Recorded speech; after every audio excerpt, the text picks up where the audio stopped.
Hello and welcome back to another Farming Simulator Giants Editor tutorial, and today we're going to be continuing on with our additional fruit types and how we add those into the Manchester map. In the previous videos I showed you how to go about importing sunflowers and how to set up the actual tip triggers for storage and for sales and setting up the price multipliers and everything else. And also doing the fill planes and particle animations. Today we're going to be looking at the alfalfa, or otherwise known as lucerne. So what I'm going to do here is I've got both the Manchester map that we've already added into the sunflowers. So I've got the additional fruit type script in here, and I've edited the mod desk for the path file name for the script and added in the fruit HUDs and everything else for sunflowers and set it all up in the map i3D. And everything else is all joined together, and in the last video showed you that we actually put it in game and tested it, and it clearly worked as intended. So parts of this, as it's a continuation, we will have already completed. So if you do wish to know how we got about to this point, please go back and watch the adding in the sunflowers, because that will be kind of part towards what we're going to be doing next, the first stage if you like, and then the lucerne or alfalfa that we're going to be adding in now is just a continuation of that. So what I need to do first of all is go into the mod desk for Paradise Valley again. As I said before in the previous videos, this map has got everything I need, so I'm going to stick with it. So I'm going to open up the mod desk here in Notepad+ for Paradise Valley, and what I need to do here is come down to my lucerne or alfalfa and find the appropriate text which the game will find and look for, and the appropriate text that will be shown within the actual game itself, which will show up in our HUD and in our sell page and everything else, storage and price pages and whatever else.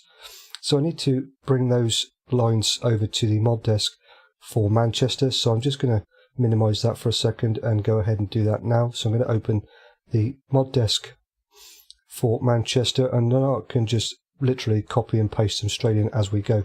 So I'm going to copy both of those lines, and as before we need to bring these particular parts into the areas between our 110 end tags, as we have one up here and another one down there. So I'm just going to, again, like we did with the sunflowers, again if you haven't seen that video please watch that. It will give you an insight as to what we've done so far, and as I said, it's just a continuation. So I need to basically bring those lines of text in like so, and again like last time I'm just going to make a space there to separate those particular parts so I can see them and know what I've done so far without it all being jumbled up together. But it's not necessary. If you don't wish to put a space there, then don't. It's entirely up to you how you want to do this. If you wanted to, you could actually put another space in between what we've added so far and what the original fruit types on the map are, the additional fruit types at least. So it keeps everything we're doing here in these tutorials separate, but again entirely up to you. As long as it's between those 110 end tags, wherever you put this it won't matter, it will work perfectly fine as long as the text is as you see it here. And by copying it straight from the Paradise Valley map, there's no reason why it wouldn't work, because it clearly worked on that map. Okay, so now that I've got those lines of text in, the other parts that we did before, adding over the extra source files, we don't need to do that because I've already added them into the Manchester map. And I did actually add all of this in previously, but then I deleted the lines for lucerne and cleat, even though I am going to add them in. I'm kind of trying to do that so that if somebody does watch this video separately to the sunflower one, they can still get an idea as to what's going on even without watching that first video. But I still highly recommend that you do watch it, because there is some stuff in here in that video that I will not put into this video because it will just make it too long. So I'm going to highlight this particular line here for the lucerne and add that into the mod desk for Manchester. So I'm just going to go ahead and copy that now, and then come back into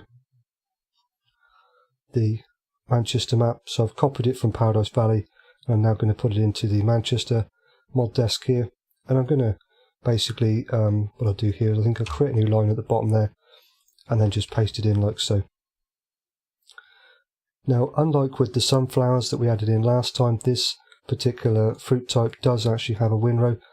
When it comes to alfalfa, some maps will have a windrow and some won't, and the same is for the clover or clee, whichever you wish to call it. Some maps will have a windrow with these particular fruit types, some won't. This one does, and I quite like that because we will get into that later on with the MultiMower mod, and I will show you that in game. But I quite like the idea of having the windrow there, so I'm going to include it in this particular map as well. Sorry, into Manchester. I'm going to include it into the Manchester map and keep the windrow there for lucerne, otherwise known as alfalfa. Okay, so now that I've got that into there, just to go through this again, we've already got our additional fruit types script path file name added in from the previous video. You can see there, and we've actually added in the lucerne and lucerne windrow. You can see there that the text displayed on screen will be alfalfa and alfalfa windrow. The alfalfa windrow, as far as I know, will only be shown up when you actually bale the windrow for alfalfa. I believe if you were to use a loading wagon, it would just show grass, because that's what the actual sub fruit type has been set up as you can see here, forage wagon conversion grass. So when you use a forage wagon, otherwise known as a loading wagon, it will show up as grass, but when you use a baler, I believe the round baler, it will actually show up as an alfalfa windrow. But we will get to that when we get in game, and we'll check that, and you can see that for yourself then. So I've done all I need to do there for the actual mod desk in this particular case. As I said before, because I've already done the sunflower part to this, there are bits that I've skipped, but tried to go over it all as best I can again, so you hopefully won't miss too much there. So I'm going to go ahead and close the mod desk there for Paradise Valley, and I'm going to save and close the mod desk for Manchester. Okay, so now what I want to do is I'm going to very quickly just show you the changes that were made to the sample mod map in the last video, just so that you can see what we actually did. And we added in this section here, which was the instructions for the sample mod map lure to look for the additional fruit type script, and once found to then run that script. This must be added in when you're using the additional fruit type script to the sample mod map lure, otherwise nothing will work. Again, please go back to the sunflower video to see how we go about doing that, but I just wanted to show you that. So I'm going to close that down. Okay, so now what I want to do is actually bring over the appropriate fruit HUDs for the alfalfa, and where we actually created a new folder for the fruit HUDs there for the sunflowers, I can just go ahead and copy those over straight away now. I don't need to do anything further. So we've got a few different ones here for the lucerne or alfalfa, because they are obviously the actual fruit type itself, and then it's windrow. So I need to just copy and paste those straight over like that, and you will have your main lucerne or alfalfa head, which will show up in the bottom right hand corner, and then the one that shows up in your storage prices window, and also if you have the PDA mod, and then again for the windrow itself, which will show up in the bottom here. I'm not quite sure about the small one where that shows up, if it does at all, because there's no actual storage for lucerne or alfalfa unless you create it, because its sub fruit type is grass. It will just show up as grass regardless to what you do with it. So I don't know, it's just there if the map has been set up for it, but as far as I'm aware, and most maps I've ever used, I've never seen that one show up yet, but I'm going to put it anyway.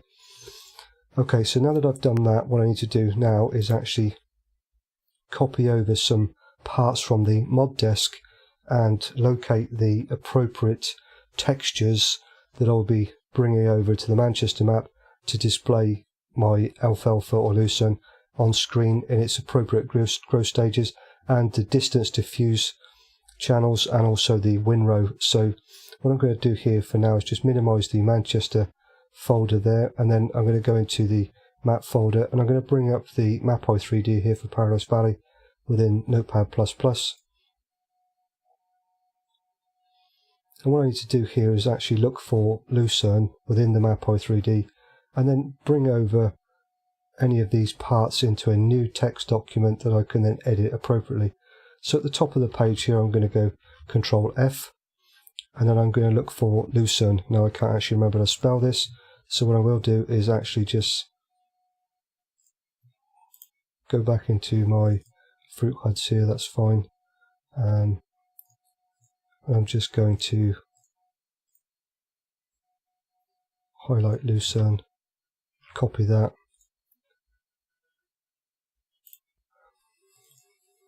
and then if I go back into my find window here, I can just paste that in like so. There we go. Okay, so luckily for us, the first search that we've done here has found exactly what I need. So it's found the textures foliage path file name there, the folder structure, and it's given me my actual foliage diffuse PNG, or sorry, DDS in this case, and all of the appropriate distance diffuse PNGs. So what I need to do there is actually highlight all of those, including the windrow as well, like so. And then what I'm going to do is copy those, create my new text document here, and paste them in like so, because I will need to make some changes exactly the same as what we did before with the sunflower. So on that note, I will say it's best to start with whichever one you choose to start with. So if you're going to start with sunflowers, fantastic. Do that one first, get that into game, get it all working, make sure that everything displays correctly. Then come back and do the following fruit type, irregardless to what the fruit type is. So if you're doing oats, soybean, whatever else, if you're choosing to add more than one in at a time, do them individually. Do whatever one you choose first, get that working, get it into Giants Editor, make sure that it actually does show up correctly, get it into a save game, make sure that you can seed it, harvest it, all the rest of it. No, you don't need to necessarily save that game save, because you're going to be adding in additional fruit types, so you would probably need to start a new game save anyway to accept the new changes to the mapI3D and your save game and all the rest of it. So just to test it all out first, then once you know it's working, add in your second fruit type, and then add in your third, and so on, testing each one individually as you go. Okay, so now that I've copied those over, I can continue my search for my Lucerne here. And what I come to next is the actual Lucerne material. So this is the next one that I need within my search. So I'm going to go ahead and copy all of that and bring that over into my text document as well, my new text document. Okay, so now I can continue my search again, and we come down to the actual windrow itself. So I will need that one as well, so I'm going to copy that. Now, unlike the sunflower, which doesn't have a windrow, there will be some additional parts that will need to be added into this to make the windrow show up correctly. So this is going to be slightly different to what we did in that part of the video. Okay, so next thing I need to do is continue on with my search for Lucerne, and we eventually come down to our foliage sublayers, and I'm just going to highlight both the Lucerne and Lucerne windrow, copy those over and bring them into my new text document here. Keep everything somewhat lined up if I can, like so. Okay, so now that we've got all of that and copied it over into the new text document there, I don't actually need this open any longer because I've copied everything that I need to from there. So I'm going to go ahead and close that down. Now, again, coming back to what I said earlier on with doing this individually, simply because we're going to use the same number structure that I did with the original video with the sunflowers. When I rename the file IDs, I'm going to stick with the same 5-digit number there, and I will have the same 4-digit number for one of the material types down here, whichever way I choose to do that. So if you were to do them all in one go, again, which I would not recommend, in the first one we actually used the 5-digit number like so, and then numerically in an ascending numerical order from there on. If we were to do this as in one big sort of lump, if you like, then you would need to change that number to something more appropriate like that, or whatever else you choose to do. But like I say, I would certainly recommend that you do them individually. Make sure each one works before you continue on to the next one. That's exactly what I have done and will be doing from now anyway. So again, I'm going to paste all of these in like so, and then I can just change the numbers on the end simply like this.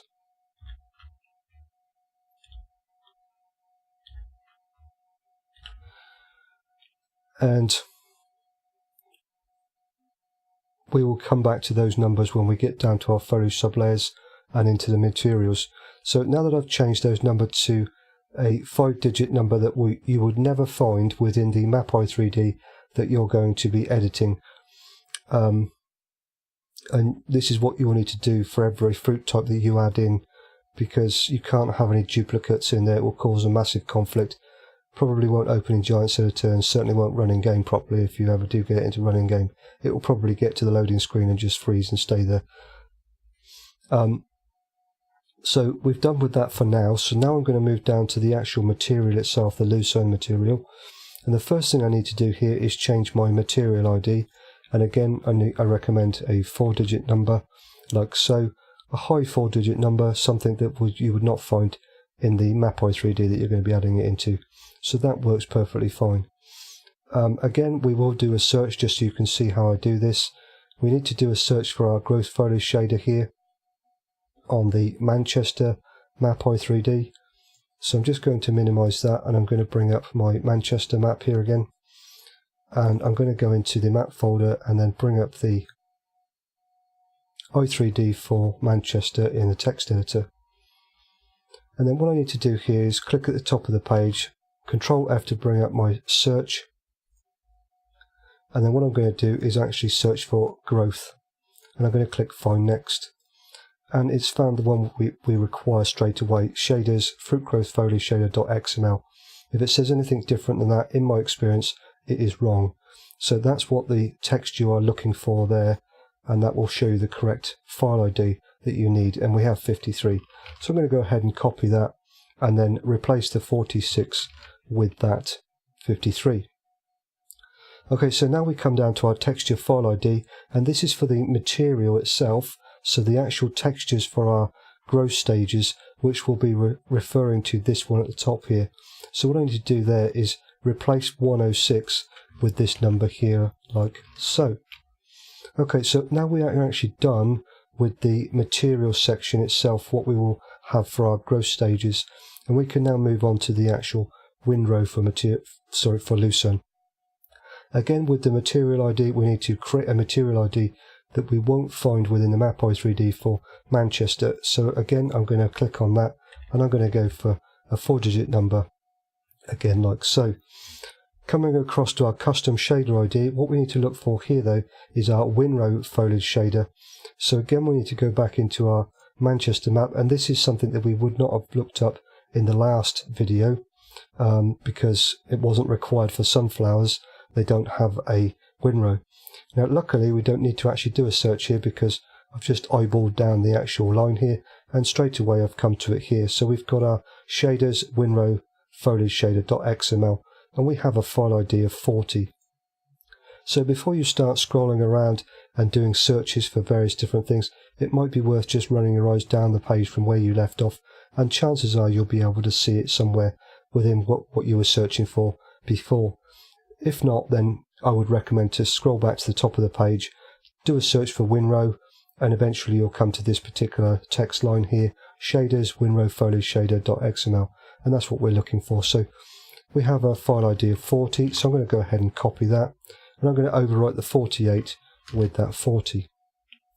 So again, coming back to our texture file ID for our windrow material here, and what we need to do is identify that against the windrow that will be shown up in screen. So we need to look at our file IDs at the top here for our windrow diffuse for Lucerne, and you can see there that the file ID we changed it to is as such.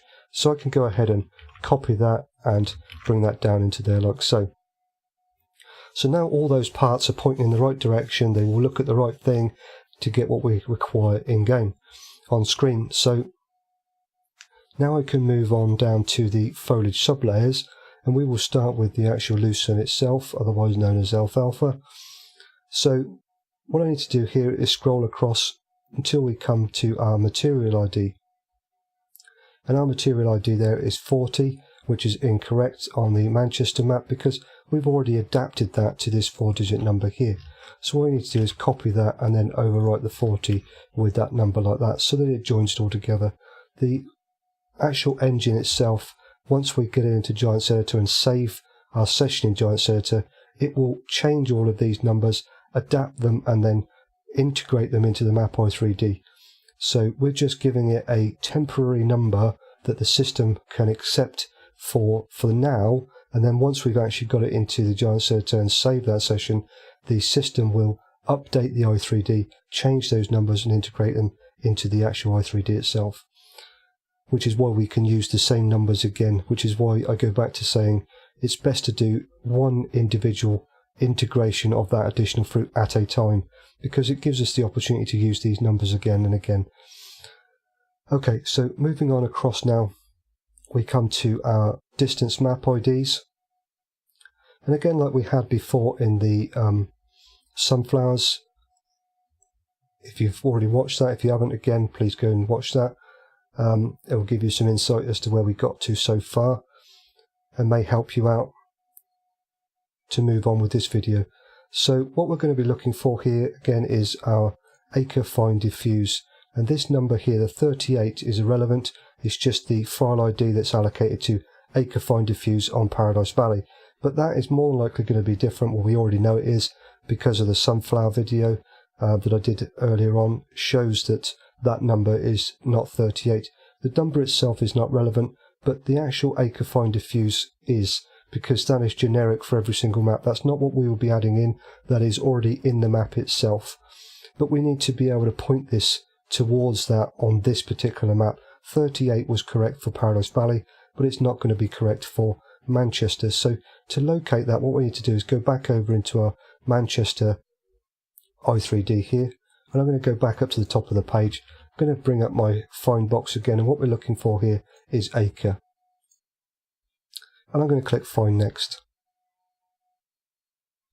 And as you can see here, it's brought us down to textures, foliage, acre, distance diffuse, which is not the one we want. The one we want is below that, which is textures, foliage, acre, find, distance diffuse. So the number we're looking for in the file ID is 46. So I can go ahead and copy that, come back over to my distance map IDs here, and overwrite the 38 with the 46. Now before we start changing these next set of distance map IDs, I just want to show you here that we have 100, 101, 102, and then 103 is actually shown 3 times. So if we go across 1, 2, 3, 4, so the 4th one across is actually shown 3 times. So we can come down from our distance map IDs here, and we've got 1, 2, 3, 4, and I've numbered those wrong, so I need to just change those slightly. Bear with me, apologies.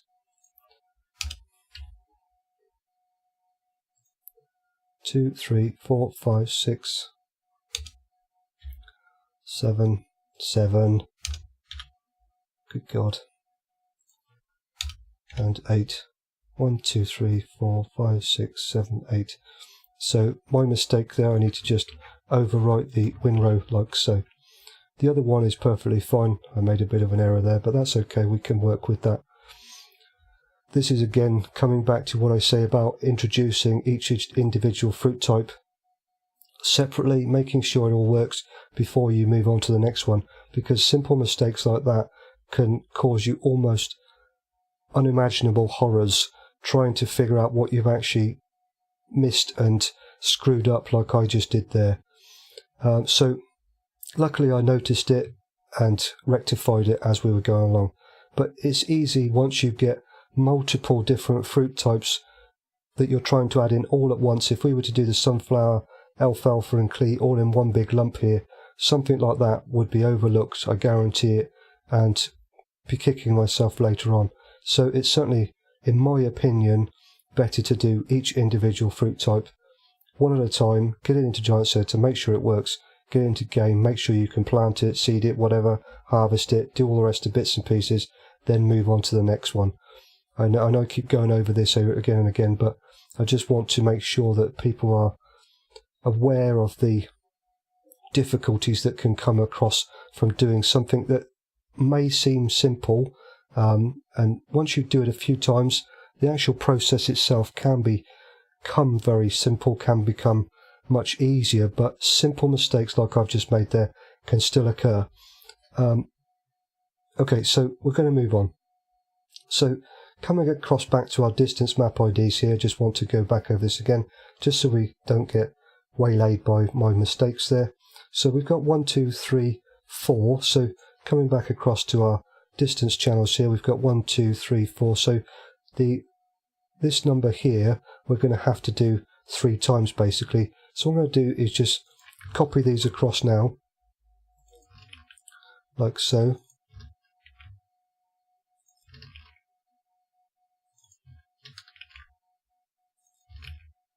And then when we get down to this one, we need to do this one 3 times. Unfortunately, there is a little bit of scrolling involved because of the length of the actual foliage sublayer there, but you know, it is what it is, got to work with it. So we'll do these last 2 now.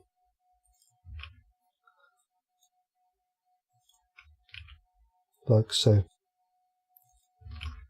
Okay, so I'm hoping that all of that makes sense. I didn't confuse you too much there by my silly mistake, but I think even though it was a silly mistake, it pointed out something that I wanted to get across to you guys, just so, you know, it's really to help you more than anything else. I could speed through this at Mach 2 and help absolutely nobody, but I just really want to show you what is involved and be as much help as I possibly can in getting this into the game and getting you all up to speed on, so you can do it yourself really. I mean, you know, the first few times can be a pain. Once you've started to play around with it a bit, it will become second nature, and hopefully if you do, as I've said here, to just do each individual one that you choose to add in, you know, you won't make silly mistakes like I have there. It can be a bit different when you're trying to make a video as well. I'm sure you already know this, but when you're trying to make a video and trying to, you know, go through bits and pieces like I am in these videos, silly mistakes like that will occur more so than if you're concentrating solely on just actually doing it yourself. But anyway, so the next thing I need to do here is we've got all of our other bits and pieces here. There's no block shape ID for this particular fruit type, so we don't need to worry about that. We've got all of the other parts set up, so there's nothing we need to change there. I will come back to the density map type index for the foliage sublayers here, but what I want to do first of all is just continue on with the actual windrow. So what I need to do here is actually change the material type, sorry, the material ID again, as we did with our actual material itself. For the windrow, I need to change the material ID to what we created again earlier on here. So I'm just going to overwrite that like so. Now the distance map ID for this particular setup, I would probably say to stick with something like your grass. At 50 is the distance map ID on Paradise Valley. If you wish to check that against what you have on Manchester, you can always come back up to the top here, do your search and type in grass, and we can then cycle through until we get to our foliage sublayers.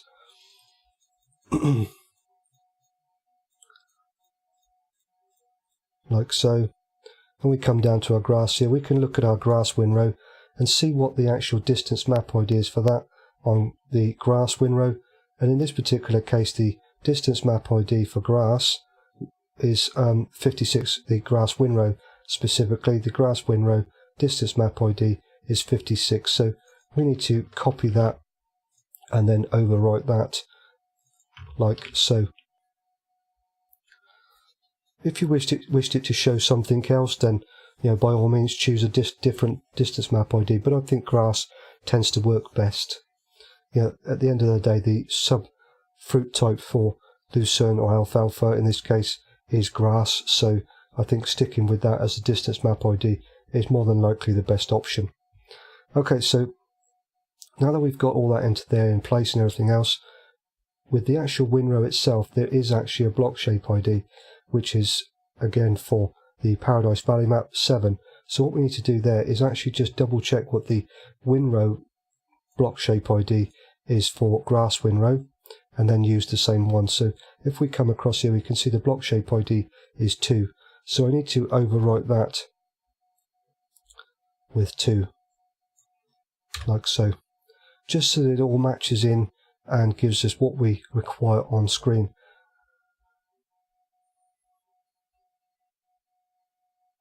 Okay, so there's nothing further there with that side of things we need to change. Coming back to the density map type index, again, if we go back to our Manchester map i3D, in the previous video where we added in sunflowers, you can see that we actually changed the density map ID to, the density map type index to 11, because it followed on numerically from the last one on the map, which was soybean at 10. So we need to change this one to follow on again, so we need to change that to 12. And with the density map type index for the actual fruit type and its windrow, they will share the same density map type index. And we can confirm that by looking at things like wheat windrow, grass windrow. You can see that the density map type index matches for both the actual fruit type and its windrow. Okay, so now that we've got that into place and we've changed all of those parts and everything else, we can go ahead and actually add this into the map i3D itself. So we will do that shortly. Okay, so now that we've made all the appropriate changes to what we need to bring into the actual map i3D for Manchester, we can go ahead and now copy them across. We're at the point where we can bring these into the map i3D. So I'm going to go ahead and highlight the file ID structure at the top here and bring them in first of all. One of the easiest things to do because they are at the top of the actual text page here. So we can just ignore the first line, I would recommend, create our new line and then paste them in. It would help if I actually copied them, I guess.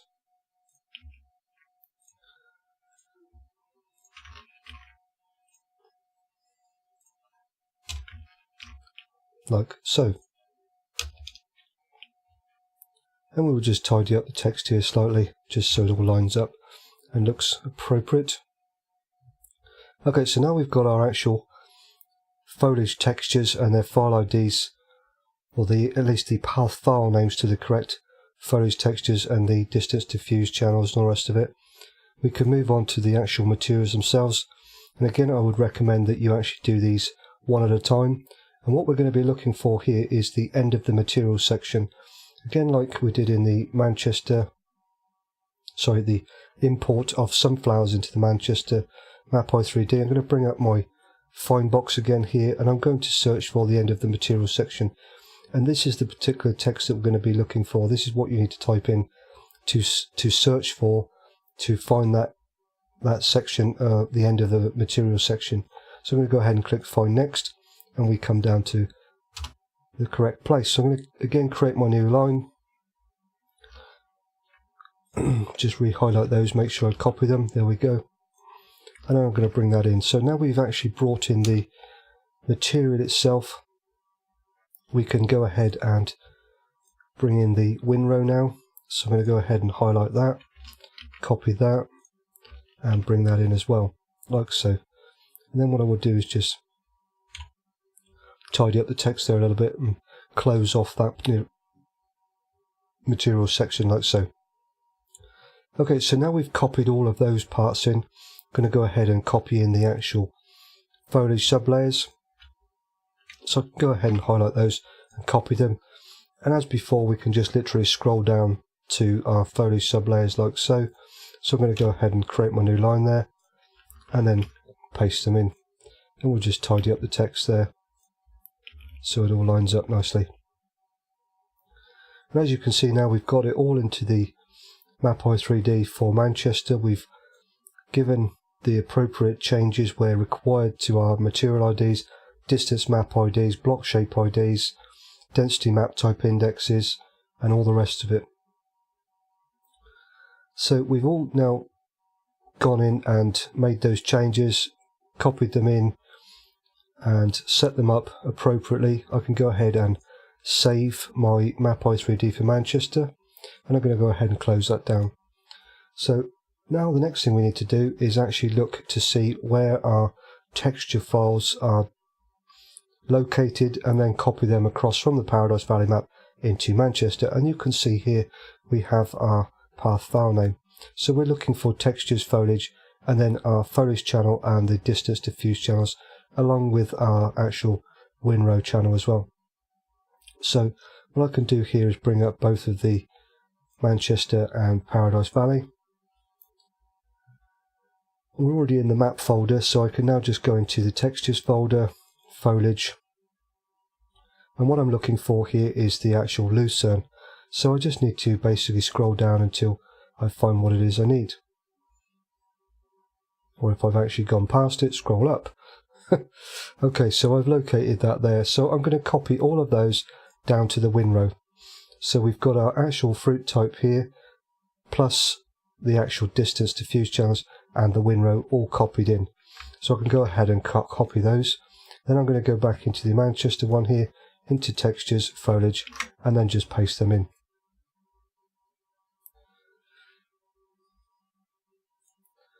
Something didn't quite copy correctly. Oh, I see. Okay, that's fine. I actually mistook that one for something else. So again, an easy mistake to make, but one that I made nonetheless. So just be wary again. Try to not quite go so fast as I am here, and just actually pay attention to what you're doing. So again, we'll start this. So I need to highlight the actual foliage and then all of the distance diffuse channels and the windrow, and we'll copy that and paste it in like so. Okay, so now that I've actually got that into the Manchester map like so, and you can see there we've got our actual foliage channel, and I can show you that like so, just using paint.net here. This is what our Alfalfa will look like once it's in game, and all the bits and pieces, different growth stages. And then we obviously have our different diffuse channels there, and we also have our windrow. This is what it will look like when we cut it with the MultiMowing mod, which again we'll demonstrate, or we'll demonstrate once we get it into game. Okay, so now that I've done that, I no longer require the Paradise Valley map because we've copied over the HUDs. So this was the only thing that was left to copy over, the actual foliage textures themselves, and obviously the bits and pieces that go with it. So now that I've got all that into there, I'm going to go ahead and minimize Notepad++. Now, unlike the sunflowers, there are no actual particle animations or fill planes or anything like that, because it's not an actual crop that you harvest as such. It's more so really used as a cover crop.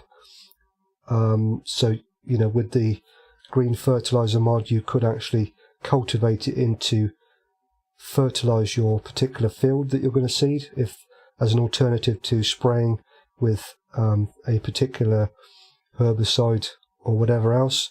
Or again, like I say, you can use the MultiMowing mod to cut it, and then you'll get a windrow which will then be picked up as grass.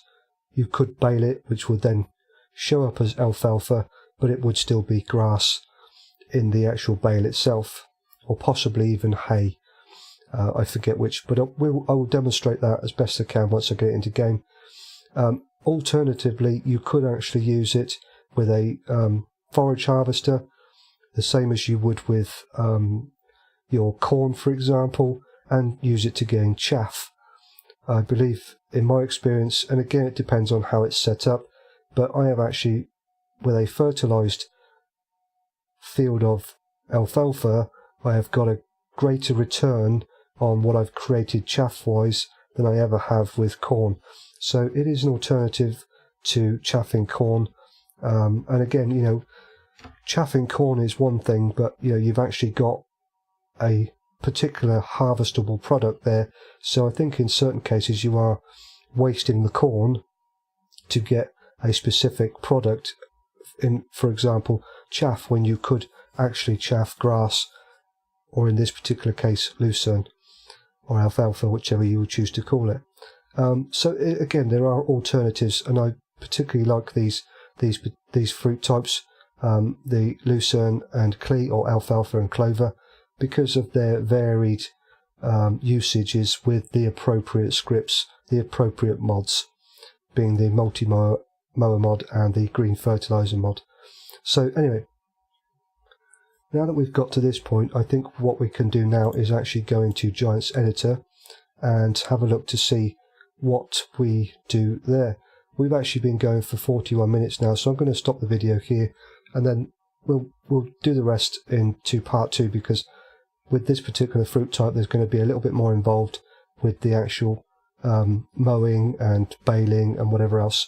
So I'm going to stop the video here, and then in part 2 of this we will have a look in Giants Editor and then get it into game and go from there. So I shall see you in part 2. Thank you very much for watching. Hope you'll stick around for part 2.